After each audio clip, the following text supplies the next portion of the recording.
Hello everyone, welcome to our random videos channel. আশা করি আপনারা সবাই ভালো আছেন। আলহামদুলিল্লাহ আমিও ভালো আছি।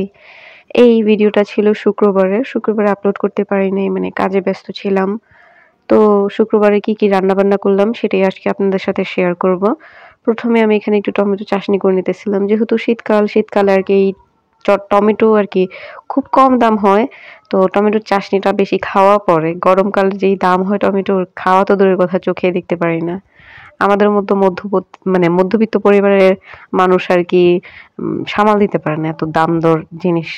তো যাই হোক, এখানে এটা হতেছে ঢাকাইয়া ভাষায় আরকি টমেটোর চাটনি বলি আমরা।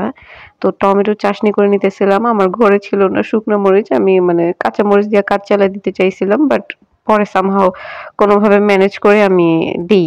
শুকনো মরিচটা দিলে দেখা যায় যে টমেটোর চাটনিটা না অনেক বেশি মজা হয়, খেতে অনেক বেশি ভালো লাগে, দারুণ লাগে আরকি। তো এমনিতে একটু শুকনো মরিচ ভালো লাগে আমার, একটু ঝালটা বেশি না দিলে ভালো লাগে না।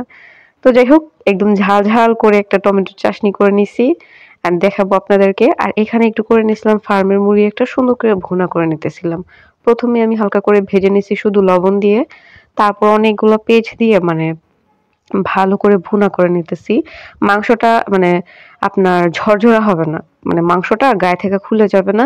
একটু কষালো ভাব থাকলে মাংসটা খেতে বেশ ভালো লাগে। একটু শক্ত থাকলে বেশ ভালো লাগে। আর এটা হইতেছে টমেটোর চাটনি। দেখেন কত লোভনীয় লাগতেছে খেতে, কিন্তু অনেক ঝাল হইছে খাইতে।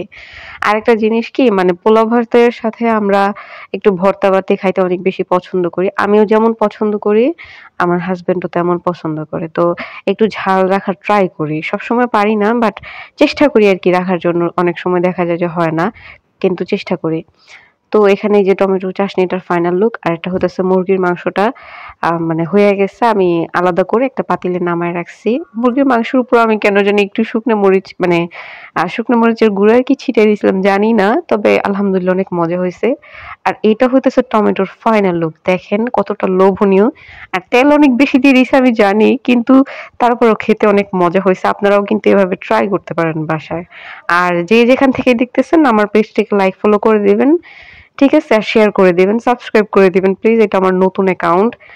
আর হচ্ছে যে ভাত খাওয়ার সময় একটু সালাদ না হইলেই না। শুক্রবারে একটু দেখা যায় যে একসাথে যেহেতু দুপুরবেলা খাইতে বসি, একটু সালাদ বা একটু মানে ভাজি ভর্তা না রাখলেই না। তো ঠিক আছে, সবাই ভালো থাকবেন। আল্লাহ হাফেজ।